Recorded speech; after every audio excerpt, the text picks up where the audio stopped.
अस्सलाम वालेकुम फ्रेंड्स। गर्मियों में अपने घरों को ठंडा करने के लिए हम मुख्तलिफ हर्बे इस्तेमाल करते हैं, लेकिन अगर हम घर को ज़्यादा गर्म होने से बचाने का कोई हर्बा इस्तेमाल कर लें तो हमें इसे ठंडा करना बहुत आसान हो जाएगा। तो आज हम जिस मसले का हल करने जा रहे हैं इसमें हमारा ज़्यादा खर्चा भी नहीं आएगा, ना ही हमें किसी मिस्त्री मजदूर की ज़रूरत पड़ेगी, ना ही हमें कोई एक्स्ट्रा वाला काम करना पड़ेगा और हमारा घर शिद्दत की धूप में भी 10 से 15 डिग्री तक ठंडा रहेगा। घर सूरज की गर्मी यानी सूरज की तेज़ धूप और उसकी गर्मी से ही गर्म होता है। तो अगर हम अपने घर को सूरज की इस तेज़ धूप से बचा लेंगे तो हमारा घर इतना ज़्यादा गर्म ही नहीं होगा जिसे हमें ठंडा करने के लिए बहुत सी एनर्जी वेस्ट करना पड़ेगी। तो फ्रेंड्स, आज हम अपने घर की रूफ को सूरज की तपती धूप से बचाने का एक तरीका करने वाले हैं जिसमें हमारा बिल्कुल भी कोई खर्चा नहीं होने वाला और ये 100% रिकमेंडेड है और काम भी करता है। तो चलिए शुरू करते हैं।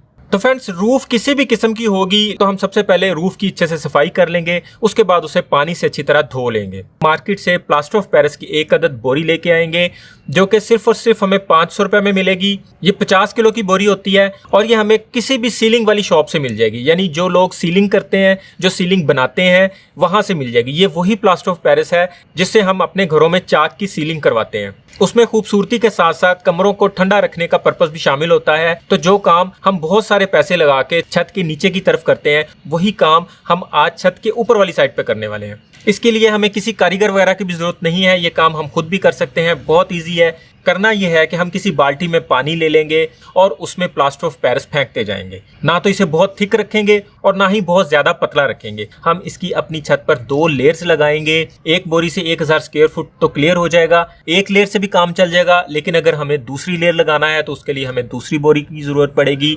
इसे हम पानी में हाथों की मदद से अच्छे से हल कर लेंगे। ये कोई ऐसा केमिकल नहीं है जो हमारी स्किन को नुकसान पहुंचाएगा। ये वही मटेरियल है जिससे मेडिकली प्लास्टर भी किया जाता है। एक तो ये बहुत जल्दी ड्राई हो जाता है, दूसरा ये हीट को क्रॉस नहीं करता जिसकी वजह से प्लास्टर के अंदर वाली साइड पे पसीना वगैरह नहीं आता।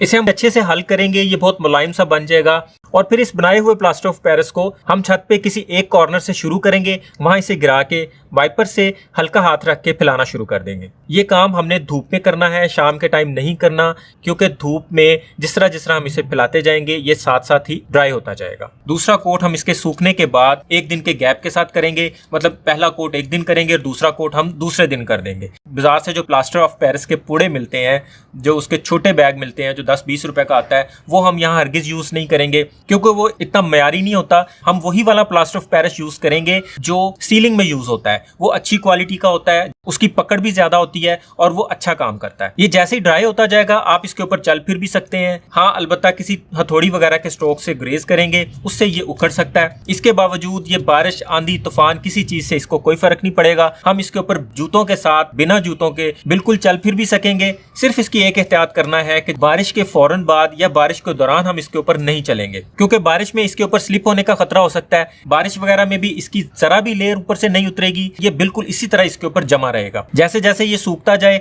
आप इसके ऊपर अपने पांव रख के देख सकते हैं। इसके बिल्कुल साथ वाली जगह पे आप पांव रखेंगे तो आपसे नहीं खड़ा हुआ जाएगा। जैसे आप इस प्लास्टर ऑफ पेरिस वाली जगह पे पांव रखेंगे, तपती धूप में भी वहां बड़े आसानी से खड़े हो सकते हैं। वहां के टेम्परेचर और सादा फर्श के टेम्परेचर में नुमाया फर्क आपको अभी से पता लगना शुरू हो जाएगा। पूरी बोरी के मटेरियल को एक दफा में नहीं बनाना, इसे बाल्टी के अंदर उतना उतना बनाना है जितना जितना हम कोई 10-15 मिनट के अंदर अंदर फैला सकें। उसके बाद फिर दोबारा नया बना लेना है, क्योंकि ये बहुत जल्दी ड्राई हो जाता है। इसलिए एक ही दफा बना लेंगे तो वो जल्दी ड्राई हो जाएगा और वो यूज के काबिल नहीं रहेगा। साथ साथ इसका एक और बहुत बड़ा फायदा आपको बता दूं, अगर आपकी छत में किसी भी जगह पे सीपेज या लीकेज है तो इस काम के बाद बिल्कुल बंद हो जाएगी। वहां से वो लीकेज या सीपेज 100% ब्लॉक हो जाएगी, 100% खत्म हो जाएगी। अगर ये तरीका आपको मुश्किल लगे तो इसे अप्लाई करने का दूसरा तरीका भी है। उस तरीके में आप सूखे प्लास्टर ऑफ पेरिस को पहले पूरी छत पे फैला दें, उसके बाद आप किसी स्प्रे गन से, स्प्रे मशीन से पानी का स्प्रे कर दें। उसमें आपको वाइपर वगैरह लगाने की जरूरत नहीं पड़ेगी, लेकिन उस तरीके में इसकी ऊपर वाली सतह पे इतनी ज्यादा सफाई नहीं आएगी, इतनी ज्यादा मुलायमियत नहीं आएगी, लेकिन गर्मी से बचत उस तरीके से भी हो जाएगी। और अगर आपको बारिश में भी इसके ऊपर चलना फिरना है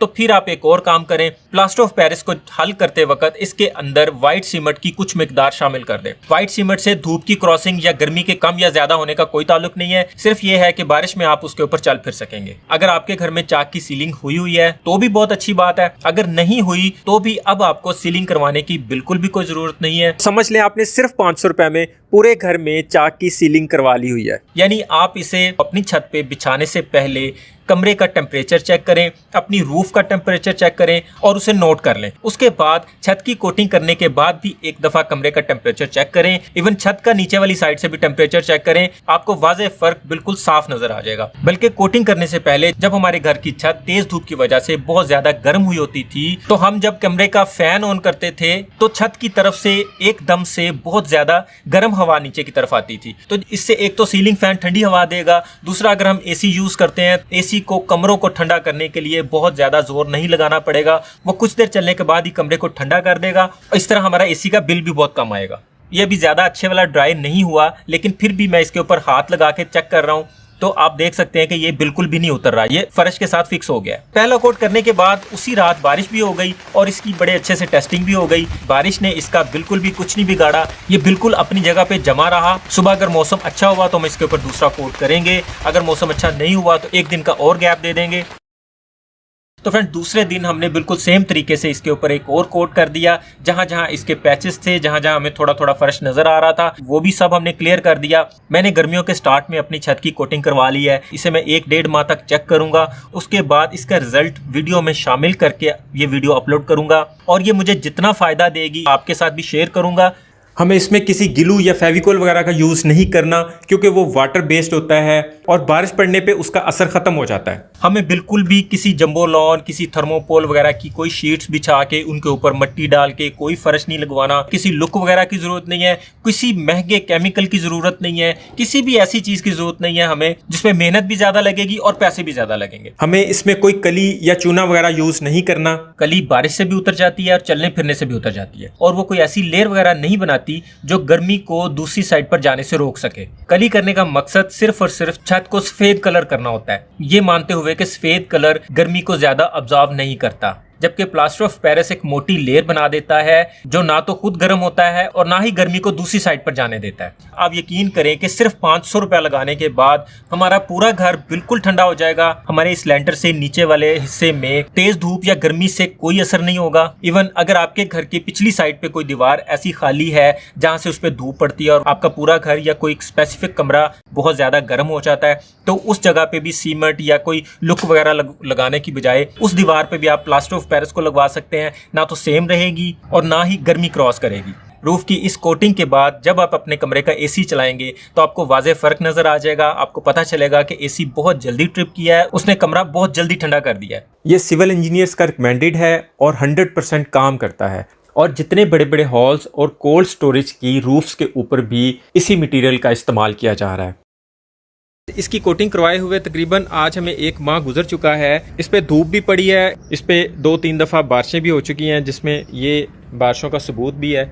इसके ऊपर हम एक दफ़ा पानी गिरा के इसे धो देंगे तो ये बिल्कुल वाइट निकल आएगा दोबारा से फिर से। दोपहर का टाइम है, ये इस वक्त सूरज की रोशनी देख सकते हैं बहुत तेज़ है।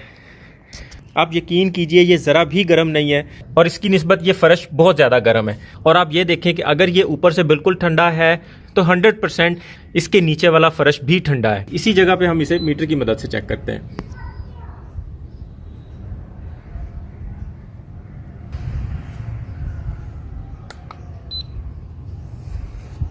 तो फ्रेंड्स आप देख सकते हैं कोटिंग और बगैर कोटिंग वाले फ़र्श में इस वक्त 13 से 15 डिग्री का फ़र्क आ रहा है, जो एक बहुत बड़ा फ़र्क है, जिससे हमें गर्मी की शिद्दत से बहुत बड़ा फ़ायदा हो सकता है। ये फ़र्श बिल्कुल एक दूसरे के साथ साथ है, ये नहीं कि किसी जगह पे ज़्यादा धूप है और किसी जगह पे कम है। मैं फिर एक दफ़ा इसका टेम्परेचर चेक कर देता हूँ। आप देख सकते हैं यहाँ पे 51.9 यानी 52 के आसपास है और ये बिल्कुल इसके साथ वाली जगह है, बिल्कुल साथ वाली है। ये यहाँ से हमने चेक किया और ये इसके साथ वाली जगह। अब यहाँ पे चेक करते हैं तो यहाँ पे ये 38.3 आ रहा है, यानी 14 से 15 डिग्री का इस वक्त नुमाया फ़र्क नज़र आ रहा है। तो उम्मीद है आज की वीडियो भी आपको बहुत अच्छी लगी होगी। वीडियो पसंद आए तो इसे लाइक और दोस्तों में शेयर लाजमी कीजिएगा। चैनल पर नए हैं तो इसे सब्सक्राइब करना मत भूलिएगा। अपना और अपनों का ख्याल रखिएगा। बहुत बहुत शुक्रिया। अल्लाह हाफिज़।